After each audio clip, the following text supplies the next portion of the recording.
tout ce que je suis dans une infinie douceur. J'y suis.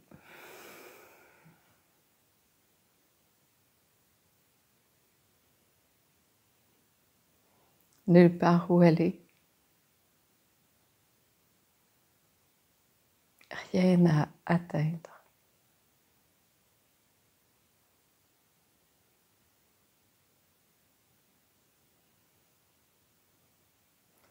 Être là, ici, dans je suis.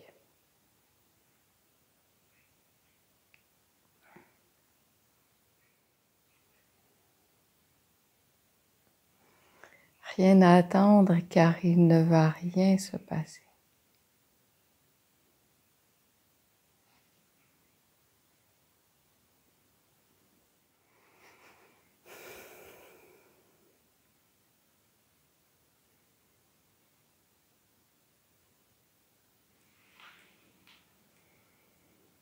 Voir à quel point nous sommes portés,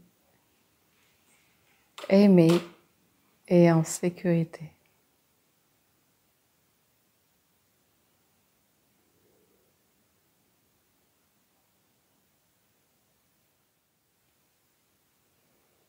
Ici, maintenant, la seule réalité qui soit.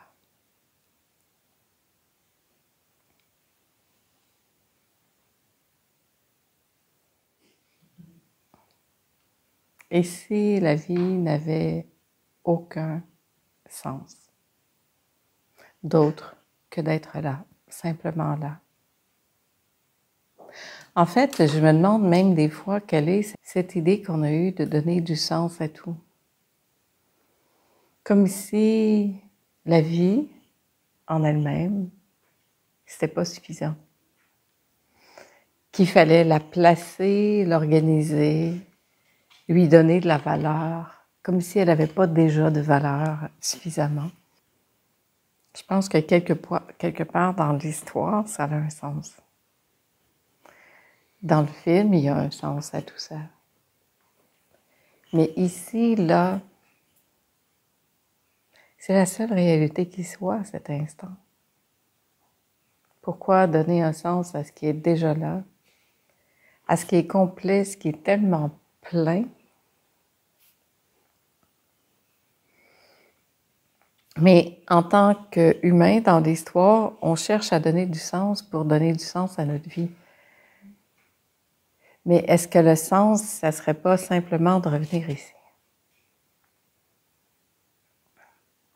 D'autre que d'essayer de faire une comédie romantique, un drame ou une histoire avec ça, en se racontant plein de choses par rapport à ça, pour justifier une action ou bien déculpabiliser de quelque chose ou bien... C'est comme si on a développé l'habitude de prendre des détours puis d'essayer d'enjoliver ou de se protéger.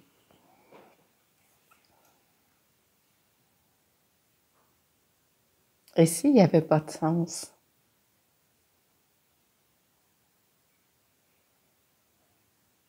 D'autre que simplement vivre la vie.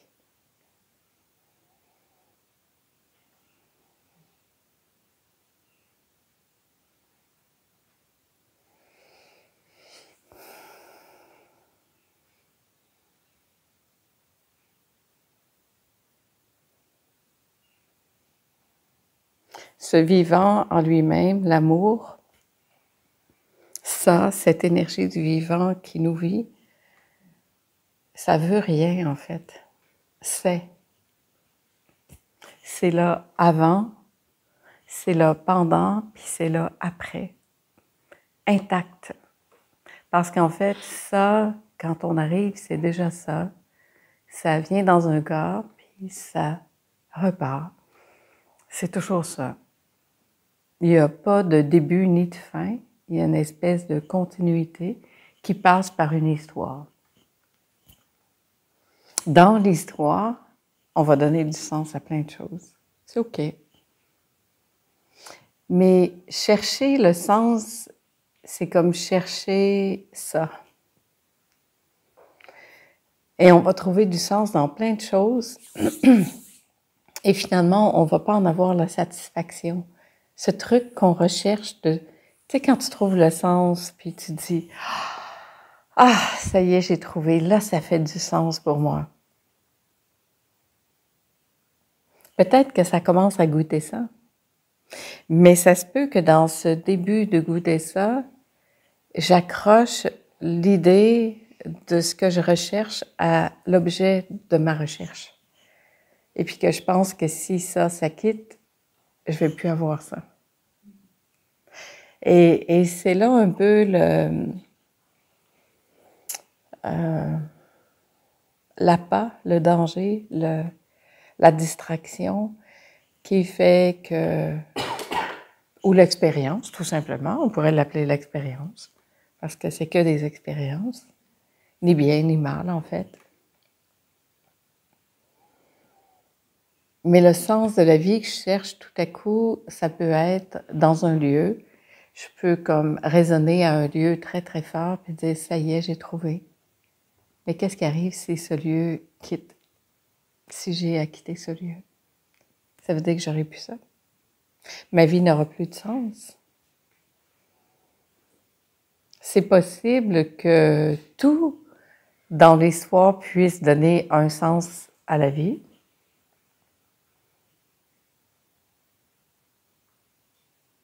Et pourtant, à tout moment, tout ça, c'est ici, maintenant.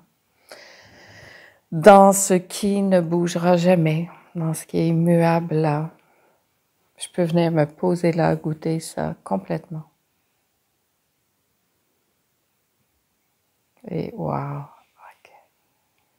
Tout ce qui était horizontal se verticalise et ça fait... Je suis pas en train de fuir cette réalité. Cette illusion, plutôt, je devrais dire. Je suis pas en train de fuir ça. Je suis en train de rentrer à la maison, là où ça a du sens. Mais c'est pas un sens, c'est ça.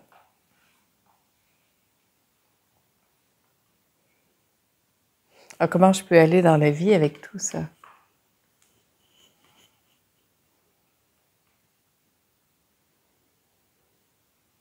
Je trouve qu'on s'est peut-être un peu perdu de vue avec cette recherche de sens de tout et de rien, dans tout et dans rien. On l'a tellement mis à différentes choses que ça s'est dilué puis ça devient comme un peu n'importe quoi aussi. T'sais, on ne peut plus faire rien sans chercher le sens à ça. Et ça, c'est fatigant. Est-ce que ça se peut qu'il n'y ait pas de sens? Est-ce que je peux être malade tranquille sans qu'il y ait de sens à ça? C'est rendu qu'on ne peut plus avoir mal à la tête ou racler la gorge ou je sais pas quoi. Il y a tout de suite quelqu'un qui va trouver un sens à ça, puis vouloir m'expliquer ma vie. Non, mais... ras-le-bol, moi. Plus envie de ça. Je trouve qu'il y a comme une espèce de manque d'humanité là-dedans, quelque part maintenant. Premier degré, parce que ça se peut après. Ça ne veut pas dire que tout ça, c'est inutile non plus. Quand je dis ça, je balaye rien. Parce que tout ça a son temps pour ça. Et ça peut être utilisé, mais de façon très délicate, très attentionnée. Mais pas en vrac comme ça. T'as-tu pensé, ah, c'est ça, c'est la relation avec ta mère? Aïe, aïe, c'est violent. C'est extrêmement violent. On ne se rend pas compte à quel point on lance à la figure comme ça des choses à des personnes qui sont en plus en pleine vulnérabilité fragile. Et qu'on lance ça comme ça, l'air de rien. C'est schlack. C'est... T'es pas bien, puis on vient t'en mettre une couche de plus. Par contre, si cette personne-là a déjà cette démarche, puis va consulter, puis a envie de voir, c'est autre chose. C'est comme, ça devient un accompagnement qui peut en tout cas, si quelqu'un choisit de le faire, j'ai absolument rien contre ça. Je veux juste préciser. Mais d'emblée, comme ça, t'entres dans une boutique et puis tu vis quelque chose, puis que la naturopathe sur place te lance. Oui, mais t'as-tu fait ça? T'as-tu fait ça? T'as-tu regardé la relation? As-tu suivi une thérapie? Je m'excuse, mais je suis pas venue pour ça, là. On lance pas n'importe quoi parce qu'on a l'impression, nous, de savoir puis que les autres savent pas. C'est violent, c'est brutal, pas nécessaire.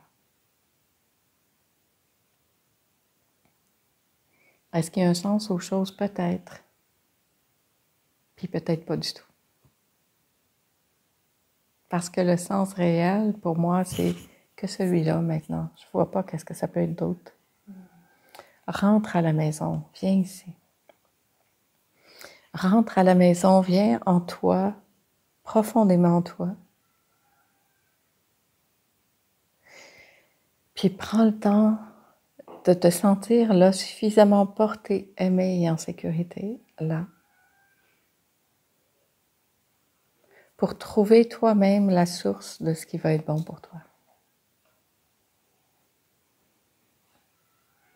Parce que, franchement, que tu fasses ça ou ça n'a aucune importance, à mon point de vue. Ce qui est important, c'est que tu fasses qu'est-ce qui est juste pour toi. Et ça marche.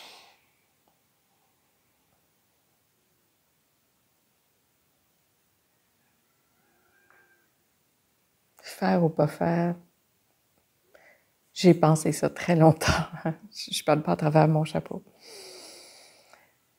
J'ai mis du sens à beaucoup de choses, puis j'ai été très rigoureuse et même très rigide avec tout ce sens des choses. J'en suis désolée quelque part, d'une certaine façon. Mais en tout cas, mon regard a beaucoup changé, puis je vois à quel point c'est beaucoup plus délicat que ça. C'est beaucoup plus simple, mais c'est tellement d'une grande subtilité. Et la seule personne qui sait ce qui est bon pour elle, c'est celle qui vit ça. Personne d'autre ne peut vous dire ce qui est bon pour vous, mis à part vous-même.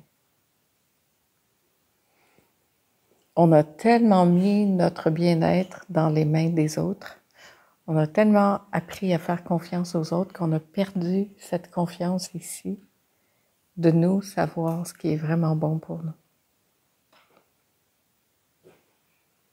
Alors, est-ce qu'on peut revenir ici, puis voir ça?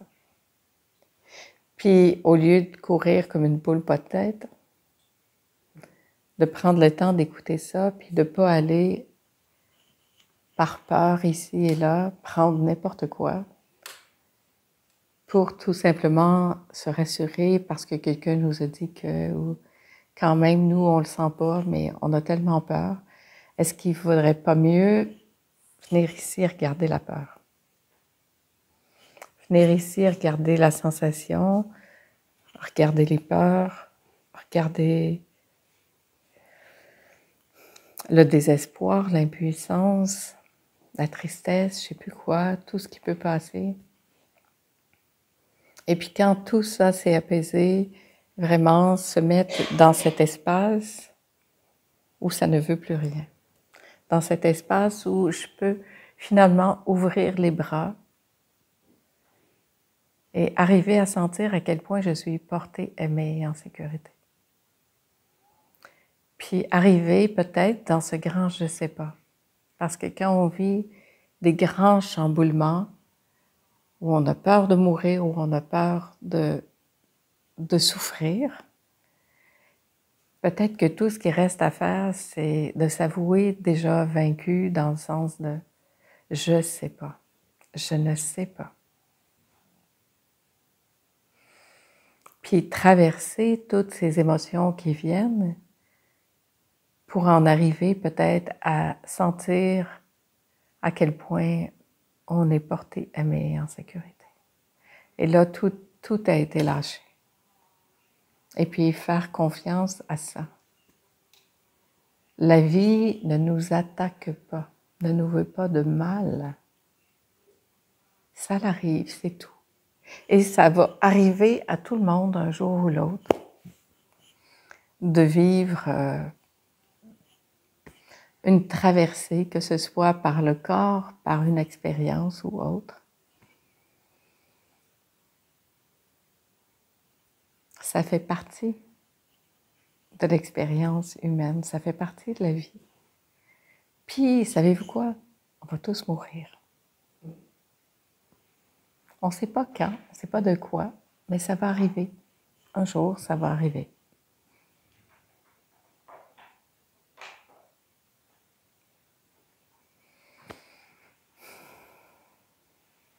Alors, est-ce qu'on peut tout lâcher puis faire confiance que ça, c'est ce que ça fait?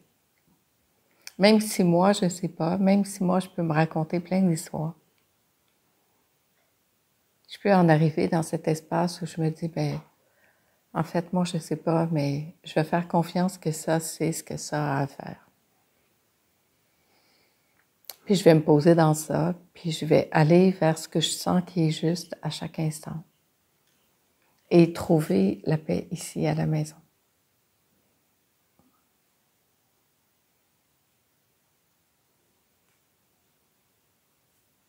C'est tout.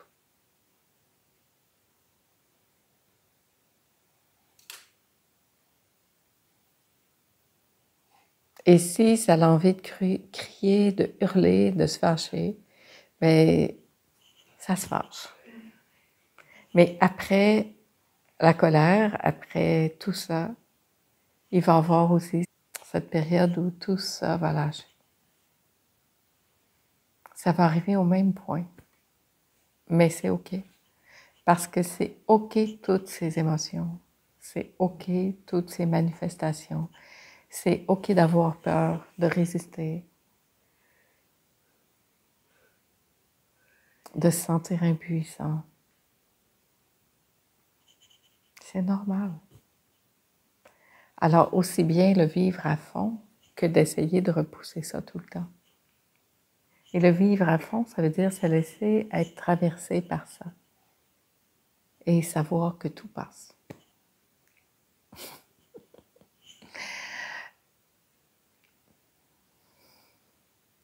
Savoir que tout va passer, que ça ne va pas rester.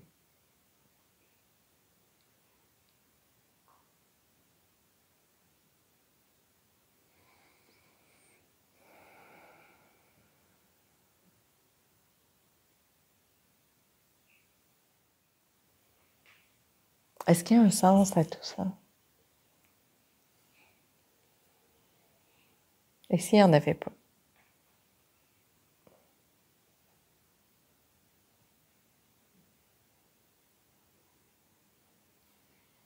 Et si ça n'avait aucun autre sens que de vivre, d'aimer, d'expérimenter, de goûter, mais surtout de ne pas se perdre de vue, de ne pas perdre ça, ce sens-là de ça.